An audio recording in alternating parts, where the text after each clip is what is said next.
Mark, your company uses the Ladder of Success quite successfully. What is that program?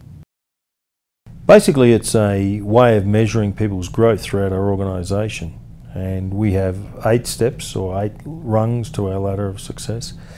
And entailed in each rung is a series of learnings and experiences that people go through to get themselves through to the next rung. Pretty well the first couple of levels are probationary levels and minimum requirements. After that it's pretty much optional. And what happens is the team members, so when you first start on level 1, they might have, say, 6 or 12 things that they need to do to get through to level 2. Might be some easy things like sales, key performance indicators on sales, might be workplace health and safety quizzes, but it'll also be something like they have to read a book and do a book review on it. And once they've done those 12 things, they go through to level 2. Sometimes there is a pay increase or a responsibility increase, sometimes both. And what happens is people progress through their ladder of success at their own pace. And what we find is in that learnings, we include a few different things. It's basically around a career. So somebody wants to progress and to become a store manager, which is level 5. They would have to do the 12 things at level 1, the 18 or 20 things at level 2, the 30 things at level 3, and so on until they get through to level 5. Entailed in those are some work-related things, some skill sets they need to do that particular task in that particular business that we might own.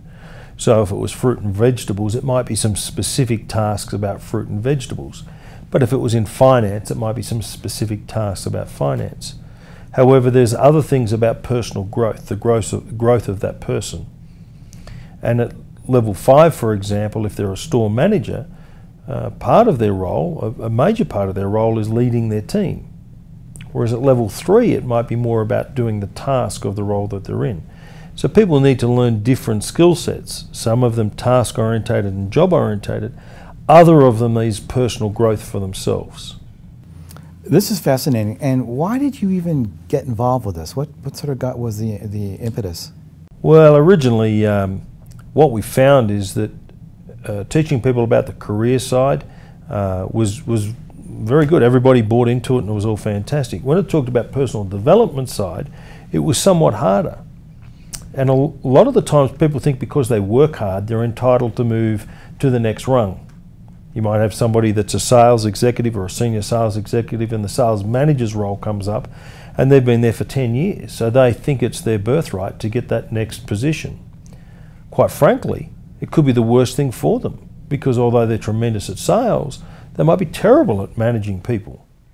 So we needed to put a structure in place that allowed people to grow personally as well as within the role itself to enable them to succeed at that next role.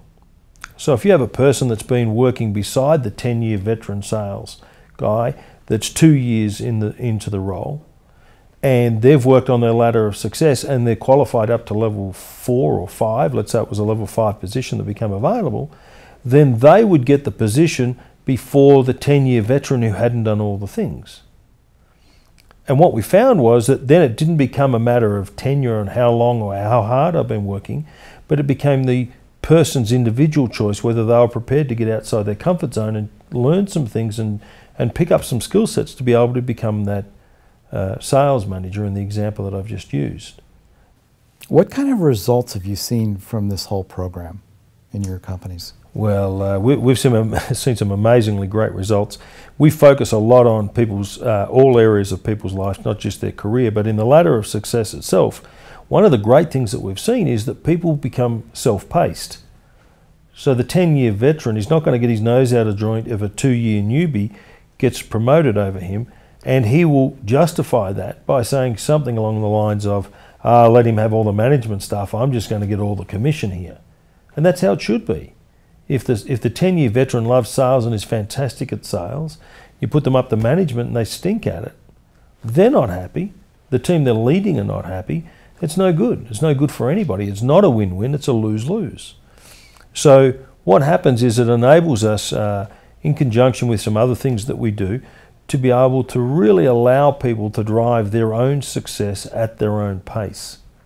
And you get some people that come in and want to go flat out and then they rest for a while and go flat out again. The reality is that they get to set the pace, not me or not their team leader. That's great. Can you give some suggestions for what someone would do if they were starting, they were in a company, they had their own company now, and they wanted to start a Ladder to Success program at their company? Sure. Well, if you were just starting, the first thing that you would really need to do is you need to get ownership from the team. So one of the best ways I could tell you to get that is to be able to identify what every single person does in our organisation, what every single job is that happens in our organisation. And typically that's around a table with a pizza in the middle or a couple of coffees or something, and we just fill in little cards like the back of a business card with what every job is here that gets done. And we throw them in a big pile, and then we work out who does each of those jobs. Oh, that's terrific. And then what we do then is we then say, what are the skill sets needed for this job? So the sales manager might do 20 or 30 tasks. What are the skill sets needed for that? And then we need to make sure that we put the skill sets in those 30 or 40 or 50 things that they've got to learn to get through to level 5 from level 4 must include those skill sets. It might be things like public speaking. It might be things like leading performance teams. It might be things like understanding profit and losses and balance sheets. So this whole system prepares people for the next level, and it's like an internal preparation. Correct. To move people up the ladder of success. Correct. This is fascinating. Thank you. My pleasure.